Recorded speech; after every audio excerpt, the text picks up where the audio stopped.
Hey, I hope that you're doing well today or tonight. Tonight is a very exciting video, one that I've been wanting to do for quite a while now, and one that has been very highly requested. I put it up to a vote for the members of this channel to decide what they would like in this evening's video. And they chose a story read aloud. Now, there are only so many books that I am allowed to read to y'all due to copyright restrictions and the likes. But there are a few books that are in the public domain. And one of said books is Alice's Adventures in Wonderland. So that is what we will be reading this evening. Again, this is a book that is in the public domain, so there is no copyright infringement happening here. I can't read a whole lot of things, but this is one of them. So, I want this to be an authentic experience for y'all. So, there will only be cuts in this video if there is some loud background noise. Otherwise, I plan to keep all of the mistakes and stumbling of words in the video. I kind of want this to give the vibe of when your teacher would read aloud in class. Something like that. I am a human. I will make mistakes while reading this. And in my humble opinion, I think that adds to the magic a bit. Now, I do not have a physical copy with me, so I've got it pulled up on my laptop here to the right.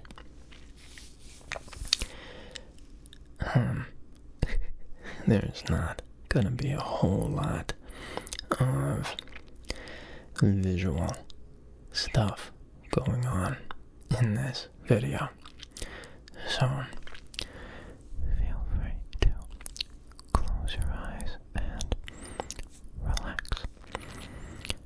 We're probably going to read 1 or 2 chapters, depending on time. So, without further ado, I hope that you enjoy.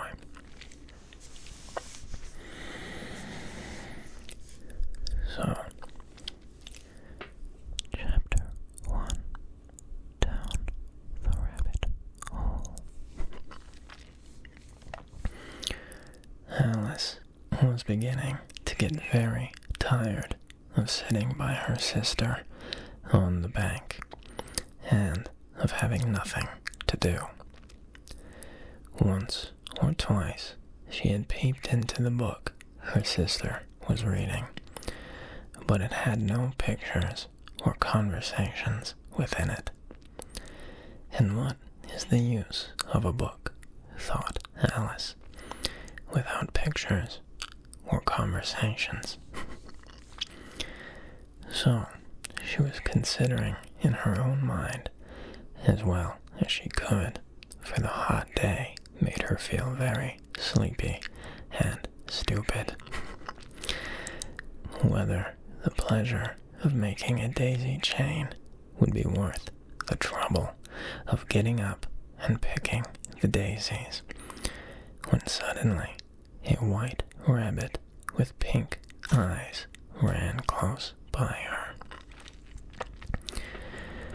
There was nothing so very remarkable in that, nor did Alice think it so very much out of the way to hear the rabbit say to itself, oh dear, I shall be late." When she thought it out, when she thought it over afterwards, it occurred to her that she ought to have wondered at this, but at the time it all seemed quite natural. But when the rabbit actually took a watch out of its waistcoat pocket and looked at it, and then hurried on, Alice started to her feet, for it flashed across her mind that she had never before seen a rabbit with either a waistcoat pocket or a watch to take out of it, and, burning with curiosity, she ran across the field after it, and fortunately was just in time to see it pop down a large rabbit hole under the hedge. In another moment, down went Alice after it, never once considering how in the world she was to get out again. The rabbit hole went straight on like a tunnel for some way, and then dipped suddenly down, so suddenly that Alice had not a moment to think about stopping herself before she found herself falling down a very deep well. Either the well was very deep, or she fell very slowly, for she had plenty of time as she went down to look about her and to wonder what was going to happen next. First, she tried to look down and make out what she was coming to, but it was too dark to see anything. Then, she looked at the sides of the well and noticed that they were filled with cupboards and bookshelves. Here and there she saw maps and pictures hung upon pegs. She took down a jar from one of the shelves as she passed. It was labeled orange marmalade. But to her great disappointment, it was empty. She did not like to drop the jar for fear of killing somebody underneath, so managed to put it into one of the cupboards as she fell past it. Well, thought Alice to herself, after such a fall as this, I shall think nothing of tumbling downstairs. How brave they'll all think me at home. Why, I wouldn't say anything about it, even if I fell off the top of the house. Which was very likely true. Down, down, down would the fall never come to to an end. I wonder how many miles I've fallen by this time, she said aloud. I must be getting somewhere near the center of the earth. Let me see. That would be 4,000 miles down, I think. For, you see, Alice had learned several things of this sort in her lessons in the schoolroom, and though this was not a very good opportunity for showing off her knowledge, as there was no one to listen to her, still it was good practice to say it over. Yes, that's about the right distance. But then I wonder what latitude or longitude I've got to. Alice had no idea what latitude was, or longitude either, but thought they were nice, grand words to say. Presently, she began again. I wonder if I shall fall right through the earth. How funny it'll seem to come out among the people that walk with their heads downward. The antipathies, I think. Not sure if I pronounced that correctly. She was rather glad there was no one listening this time, as it didn't sound at all the right word. I'm glad I'm not the only one. But I shall have to ask them what the name of the country is, you know. Please, ma'am, is this New Zealand or Australia? And she tried to curtsy as she spoke. Fancy curtsying as you're falling through the air. Do you think you could manage it? And one ignorant little girl shall thank me for asking. No, it'll never do to ask. Perhaps I shall see if it is written up somewhere. Down, down, down. There was nothing else to do, so Alice soon began talking yet again. Dinah'll miss me very much tonight, I should think. Maybe it's Dina. We'll go with Dina. Dina was the cat. I hope they'll remember her saucer of milk at tea time. Dina, my dear, I wish you were down here with me. There are no mice in the air, I'm afraid, but you might catch a bat, and that's very like a mouse, you know. But do cats eat bats, I wonder?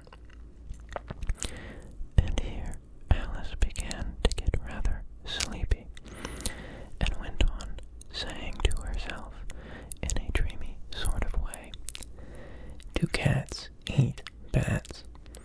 Do cats eat bats? And sometimes do bats eat cats? For, you see, as she couldn't answer either question, it didn't much matter which way she put it. She felt that she was dozing off, and had just begun to dream that she was walking hand in hand with Dina, and saying to her very earnestly, now, Dina, tell me the truth. Did you ever eat a bat? When suddenly, thump, thump, down she came upon a heap of sticks and dry leaves, and the fall was over. Alice was not a bit hurt, and she jumped up to her feet in a moment. She looked up, but it was all dark overhead. Before her was another long passage, and the white rabbit was still in sight, hurrying down it. There was not a moment to be lost. A Away went Alice like the wind, and was just in time to hear it say, as it turned a corner, "Oh, how, oh, my ears and whiskers, how late it's getting." She was close behind it when she turned the corner, but the rabbit was no longer to be seen. She found herself in a long, low hall, which was lit up by a row of lamps hanging from the roof. There were doors all around the hall, but they were all locked. And when Alice had been all the way down one side and up the other, trying every door, she walked sadly down the middle, wondering how she was ever to get out again. Suddenly, she came upon a little three-legged table, all made of solid glass. There was nothing on it except a tiny golden key, and Alice's first thought was that it might belong to one of the doors of the hall. But alas, either the locks were too large or the key was too small. But at any rate, it would not open any of them. However, on the second time round, she came upon a low curtain she had not noticed before, and behind it was a little door about 15 inches high. She tried the little golden key in the lock, and to her great delight, it fit. Alice opened the door and found that it led into a small passage, not much larger than a rat hole. She knelt down and looked along the passage into the loveliest garden you ever saw. How she longed to get out of that dark hall and wander about among those beds of bright flowers and those cool fountains. But she could not even get her head through the doorway. And even if my head would go through, thought poor Alice, it would be of very little use without my shoulders. Oh, how I wish I could shut up like a telescope. I think I could, if only I knew how to begin. For you see, so many out-of-the-way things had happened lately that Alice had begun to think that very few things, indeed, were really impossible. There seemed to be no use in waiting by the little door, so she went back to the table, half hoping she might find another key on it, or, at any rate, a book of rules for shutting people up like telescopes. And this time she found a little bottle on it, which certainly was not here before, said Alice. And round the neck of the bottle was a paper label with the words, "Drink me," beautifully printed on it in large letters. It was all very well to say, "Drink me," but the wise little Alice was not going to do that in a hurry. "No, I'll look first," she said, "and see whether it's marked poison or not." For she had read several nice little histories about children who had got burnt and eaten up by wild beasts and other unpleasant things, all because they would not remember the simple rules their friends had taught them, such as that a rat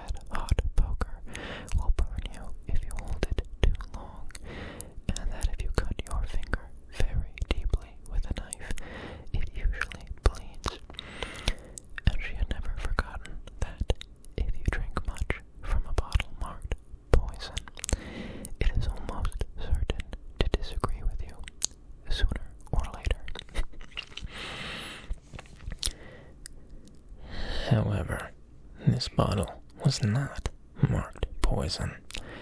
So, Alice ventured to taste it, and, finding it very nice, it had, in fact, a sort of mixed flavor of cherry tart, custard, pineapple, roast turkey, toffee, and hot buttered toast. She very soon finished it off. That sounds disgusting. Sorry. What a curious feeling, said Alice.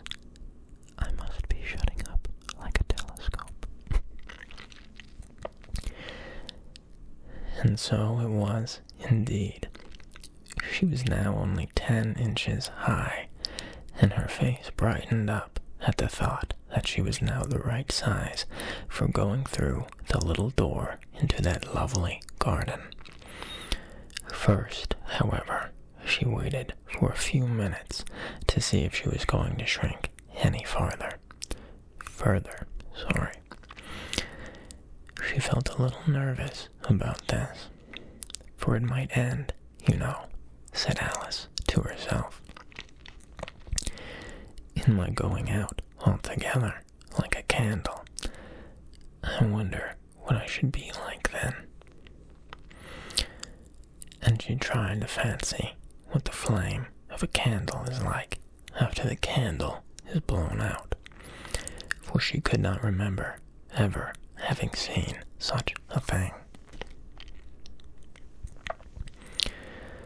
After a while, finding that nothing more happened, she decided on going into the garden at once. But, alas for poor Alice. When she got to the door, she found she had forgotten the little golden key, and when she went back to the table for it, she found she could not possibly reach it. She could see it quite plainly through the glass, and she tried her best to climb up one of the legs of the table, but it was too slippery, and when she had tired herself out with trying, the poor little thing sat down and cried. Come, there's no use in crying like that, said Alice to herself rather sharply. I advise you to leave off this minute. She generally gave herself very good advice, though she very seldom followed it, and sometimes she scolded herself so severely as to bring tears into her own eyes. And once she remembered trying to box her own ears for having cheated herself in a game of croquet she was playing against herself. For this curious child was very fond of pretending to be two people. But it's no use now, thought poor Alice, to pretend to be two people. Why, there's hardly enough of me left to make one respectable person. Soon, her eye fell on a little glass box that was lying under the table. She opened it and found in it a very small cake, On which the words, "Eat me," were beautifully marked in crowns. Well, I'll eat it, said Alice, and if it makes me grow larger, I can reach the key, and if it makes me grow smaller, I can creep under the door. So either way, I'll get into the garden, and I don't care which happens. She ate a little bit, and said anxiously to herself, which way, holding her hand on the top of her head to feel which way it was growing, and she was quite surprised to find that she remained the same size.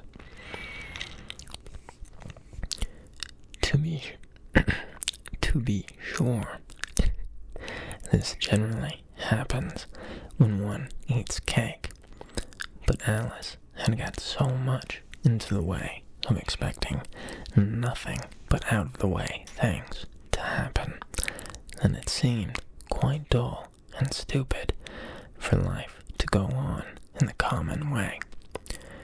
So she set to work, and very soon finished off the cake.